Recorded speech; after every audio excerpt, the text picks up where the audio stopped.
If you feel like you are not being respected in a relationship, if you feel like the treatment is off and you are over functioning, you are the problem.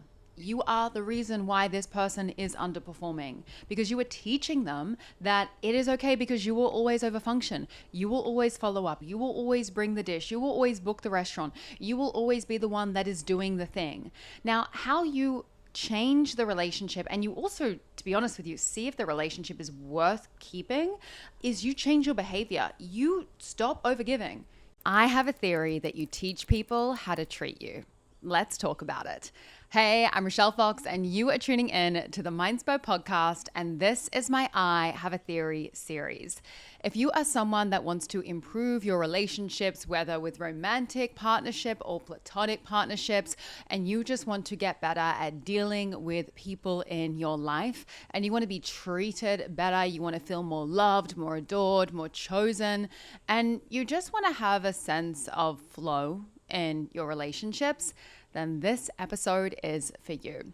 Now, I have actually been doing more relationship-based episodes on the podcast lately, and this is kind of new for me. I am someone that has kind of steered away from relationship-based topics for most of my life, but not anymore. I am so passionate at the moment about talking about energetics, relationships, both romantically and non-romantically, because at the end of the day, they are really our biggest mirrors.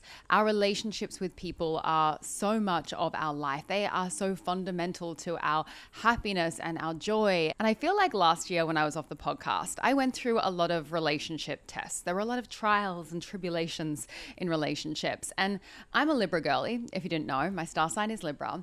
And my star sign is all about relationships. I have so much Venetian and Libra in my birth chart. And I really do believe that part of the reason why I'm here on Earth is to get better at partnerships. And I wouldn't have told you that like a few years ago, but things have changed for me, and it has been like a big dojo, a big spiritual dojo for me in my life. So in this episode, I want to get really practical with you, and I really want to help you improve the relationships that you have in your life by improving how people treat you. Because we all know that when we don't feel like we are treated correctly, when we do not feel like things are up to our standard, that is when things get a little bit rocky. And I would have said a few years ago that people treat you how they treat yourself. I have come to learn that that is not necessarily true. People in your life treat you how you teach them to treat you. And this is something that I never used to think. I used to literally think that we were all being treated the same, that everyone treated everyone the same. No. Every single person has a different way of dealing with different people in their lives. And as I've started to get older, this has become even more clear. And I want you to firstly choose to start doing this from today forward as an experiment for the next week. I want you to have your little alarm bells on and start tuning in to the things that other people say about other people to you, and start noticing how everyone talks about everyone else in their life very differently, and how they have a different demeanor and a different energy towards different people. And this isn't necessarily because people are manipulative or they're trying to be two-faced. It is just because each individual person is a completely different relationship dynamic.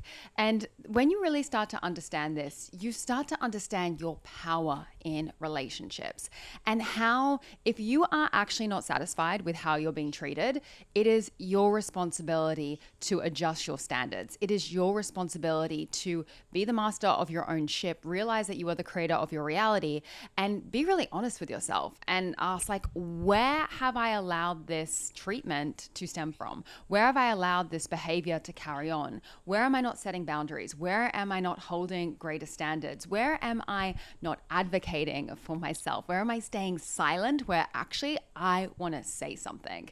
And if you've listened to some of my other previous podcasts, you would know 2025 was my year of having the hard conversation. That was my biggest lesson for last year. And this is a core thing in relationships. So many of us try and be the nice guy or the nice girl. We try and be easy and carefree and relaxed in relationships because we don't want to be complicated. And I think that comes from a really good-hearted place. We want to be the one that doesn't weigh on other people because we know what it's like when people are weighing on us. And this becomes a really beautiful intention that we want to carry on in our relationships, where we're like, I want to be easy. I want to be simple. I want to just like be there for you and not be too difficult. And that is great to a point, because while it's nice not to be the difficult one, it really sucks being the one that isn't considered. It really sucks being the one that is always getting the short end of the stick, that's getting the scraps, that really isn't getting the treatment that I know you deserve, and I know I deserve as well. And when you teach people that you're okay with a certain level of treatment, that is how you are going to continue to be treated, because people in your life will raise and sink to the levels of your standards. And let me tell you something, you are the one that sets those standards. It is not someone else's standards for a relationship that controls the relationship. It is you as the receiver of that relationship in partnership with that person, whether it be friendship partnership or romantic partnership or family partnership. That sets the standards, and standards are our own responsibility. And we have to take responsibility for the standards that we set, or in some cases, don't set. Now, standards are before boundaries. And this is something that people get a little bit confused of. People talk about boundaries a lot, where they're like, I'm blocking that level of treatment. Boundaries are something that you put in and reinforce when things have kind of already gone too far. They're like your attack system, where I'm attacking this, I'm not accepting this, this is my boundary. Whereas standards are your filtration system. They are your baseline. And sometimes something will come in as an okay standard, but then the behavior continues and you need to set a boundary. That's the defense. Boundaries are the defense. And if you have high standards, you don't generally have to reinforce boundaries too much. And this is something that I've really learned that is so powerful. I think everyone always talks about boundaries. And I think if you are someone that is feeling like you constantly need to set boundaries with people and everyone is just kind of like attacking you, it's like, babe, build a taller wall. You need to have a taller baseline. Like, your standards are not high enough if you keep having to reinforce your boundaries. How are people getting through your standards that are treating you in a way where you have to have so many boundaries?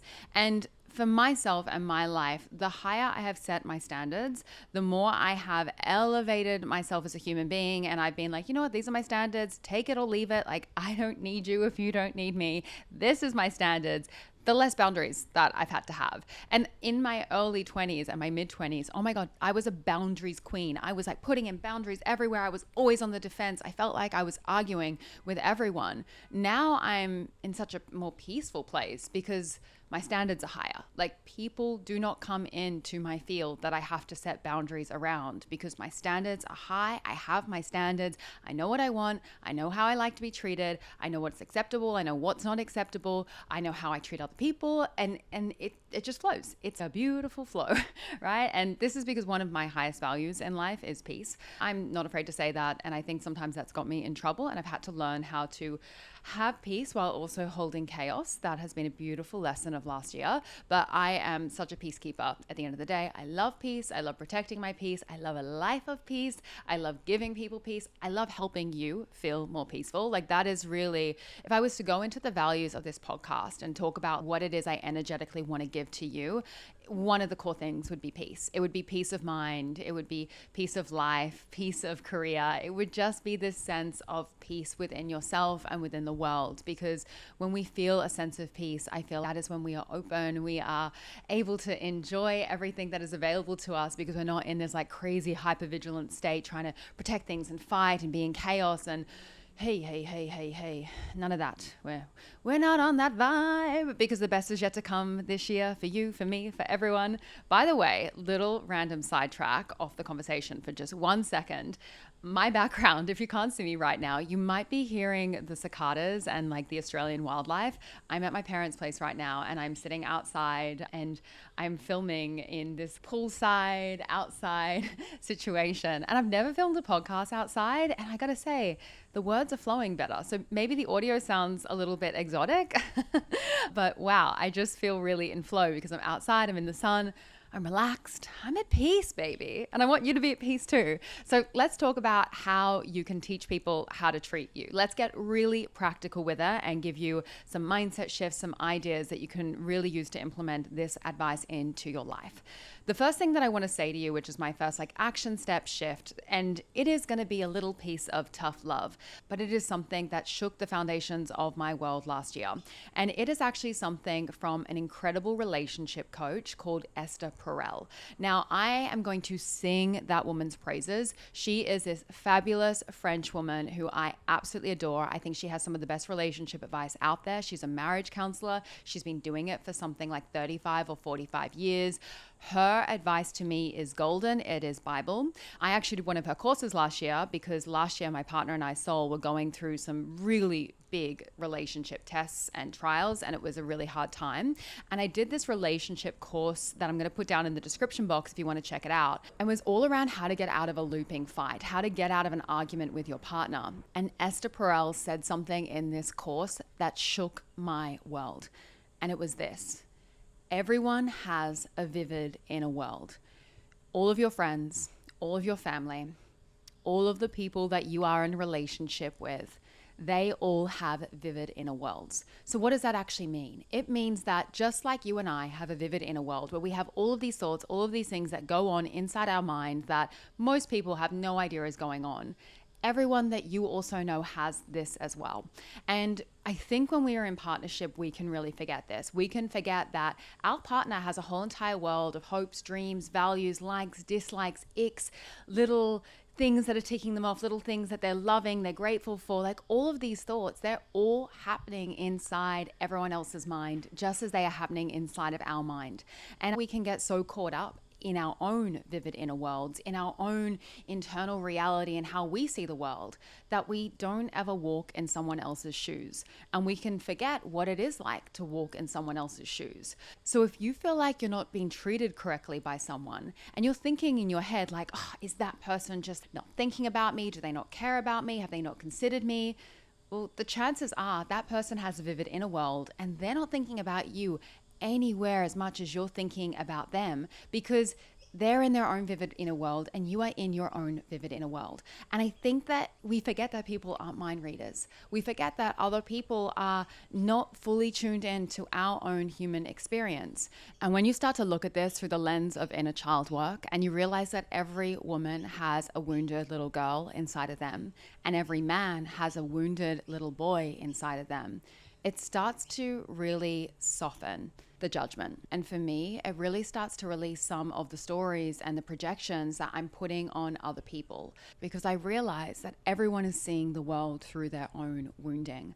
And I don't know your exact wounding, and you don't know my exact wounding, unless we have sat down and had an in-depth conversation over a fire for hours, and we have gotten into the intricate details of our life and all the things that happened, all of the trauma, the big trauma and the small trauma.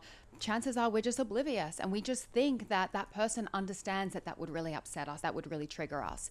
And this is why it is so important to have open communication. And I really do believe when it comes to relationship, over communication, because you teach people how to treat you.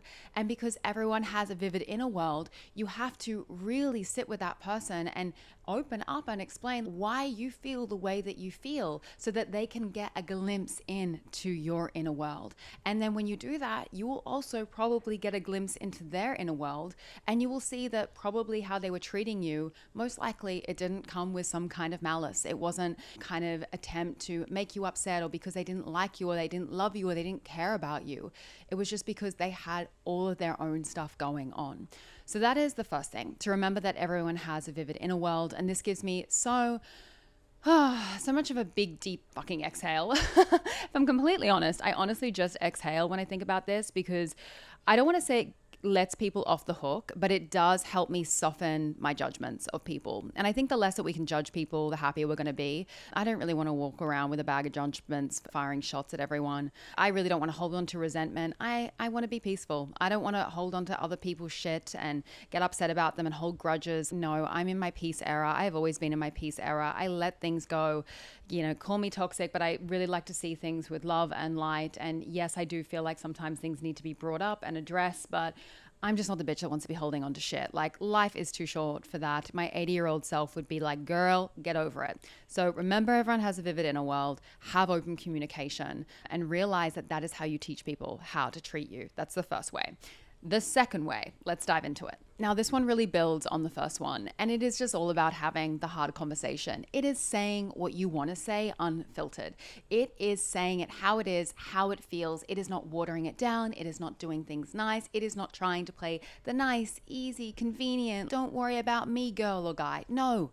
Like, if it's really impacting you, if you're not happy with how you're being treated, say something. Speak up. Use your voice. Because the more you suppress your voice, the more you're going to dysregulate your nervous system. I learned this the hard way over my life. So much of my own nervous system dysregulation, my own avoidance, my own defensiveness, my own suppressed anger came from suppressing my voice. It came from not saying the hard thing. And it came from accepting treatment that I wasn't worthy of and that I wasn't happy with. But Lord knows the people would have no idea because I wasn't saying it. And people are not mind readers because they have their own vivid inner world, as I've just explained to you. So if you haven't had the hard conversation, if you haven't told people how you really feel, you cannot walk around complaining about it.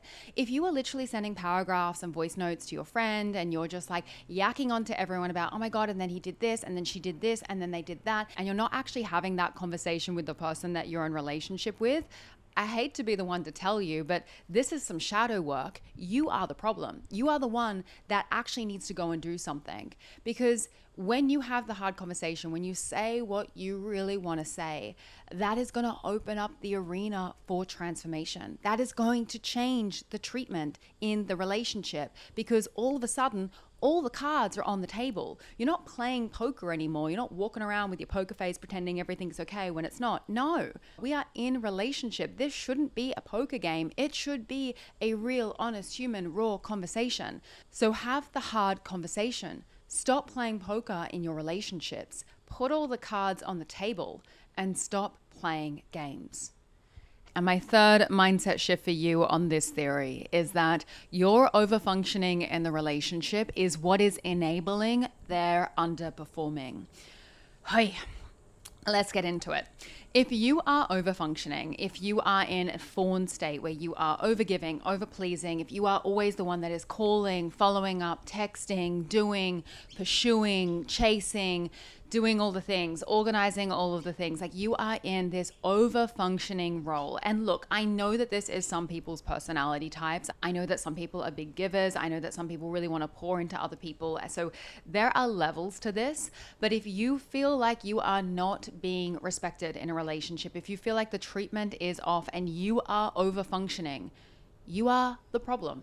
You are the reason why this person is underperforming, because you are teaching them that it is okay because you will always overfunction. You will always follow up. You will always bring the dish. You will always book the restaurant. You will always be the one that is doing the thing. Now, how you change the relationship, and you also, to be honest with you, see if the relationship is worth keeping, is you change your behavior. You stop overgiving. You don't book the restaurant. You don't follow up. You don't call the thing. You don't do the things that are kind of the unspoken rule that you were doing. You just ease up, let it go, let it slide past, and then see how that other person reacts. Do they still follow up with you? Do they still call you? Are they still there? Are they still interested in you? Or were they using you for something? Were they gaining from you and just taking and taking and taking? And was that what the relationship was built off? Or is there a balance there? And look, this is actually something that happened in my own relationship. I was someone that was overtaking from my partner. I was taking, and he was giving. And he had to have a hard conversation with me. And we had to readjust things in our relationship. And at first, it didn't feel good. I didn't like it. I felt a little bit attacked. But then after having a hard conversation and really sitting with it, I was okay. He has a higher standard for this thing. I am going to raise myself to those standards because I really love him, because I really care about him. And I didn't realize that I was not kind of being where he wanted me to be in the relationship. Now, similarly, I have had friendships, so many friendships and so many instances with people where I realized, wow, I was just the giver. I was the one that was pouring. I was the one that was always there. I was always the one that was following up. I was just the person that was kind of always available, and they weren't really pouring into me. And then I learned through that experience of changing my behavior, changing how I was allowing myself to be treated by raising my standards, that actually this relationship isn't for me. This isn't actually what I want. So you have to take responsibility for yourself in relationships. And this is really about you choosing and deciding that you are the creator of your reality. And I say this all the time, every single end of the podcast. If you do not stay to the end of these podcasts, at the end of every single Mindspo podcast, I say, never forget that you are the creator of your reality. So go and make some magic. And being the creator of your reality means taking responsibility for your life. And that means taking responsibility for the treatment that you are willing to accept from people, and being someone that sets higher standards, being someone that teaches people how you would like to be treated, because people will treat you how you teach them to treat you. So my friend, if you are getting breadcrumbs of love, if you are getting breadcrumbs of respect, it starts with you. Stop accepting the freaking breadcrumbs. Speak up, use your voice, have the hard conversation, set higher standards, and stop accepting less than what you are worth. And realize at the end of the day, this is not just about setting a boundary or setting a standard and being like, this is how it is in your own head. No, you have to have these conversations with other people. You gotta speak up. You've gotta have communication. And I think that's the thing that a lot of people don't do in relationships. I think a lot of people go through relationships, myself included, where we're like, oh, it didn't work. I don't want to have the hard conversation. And I've learned the hard way that like, you can't do that. You have to really have communication with people. And when you have clear communication with people, you can choose to keep writing your story together from this new elevated place. Or it might just be that that communication teaches you, hey, it's time to close the book. This isn't working anymore. And I'm so grateful. I learned so much. And I want you to be someone that gets the treatment that you are deserving of, because I want you to be healthy, wealthy, abundant, and free. I want the best for you. And if you're listening to the Mindspo podcast in 2026, you know that the best is yet to come for us. We are just getting hotter and better and richer and more loved, more adored, more cherished, because this is the vibration that we are on. We are taking responsibility for our lives. We are doing the best for ourselves and for other people. And this starts with teaching people how to treat you, because you deserve to be treated like a freaking queen or like a king, but you've got to be the one that really steers the ship. Anyway, there is a plane going overhead. I think I have been talking for long enough. I've loved being outside during this podcast. Like, I gotta say, what a vibe. I might do another one out here. It's chill. I'm feeling peaceful. I'm feeling relaxed. I'm feeling good. Anyway, I adore you so much. I am loving doing this podcast for you every single day in January. If you're still listening to this episode right now, please let me know if you're liking these episodes on relationship. It really helps me when you share the episodes, when you rate the podcast, when you leave comments. Wow, like this helps me understand what you want to hear, because it's kind of weird. Like, I'm always just talking into this microphone, and I know that you're here. I know that you're listening, but I want to have more of a conversation with you. So slide into the Mindspo DMs or my DMs at Rochelle_Fox. Keep me up to date with how you're feeling about the episodes and the vibes. And I adore you, and I will see you in the next one. And as I always say, never forget that you create your own reality. So go out there and make some freaking magic. Over and out.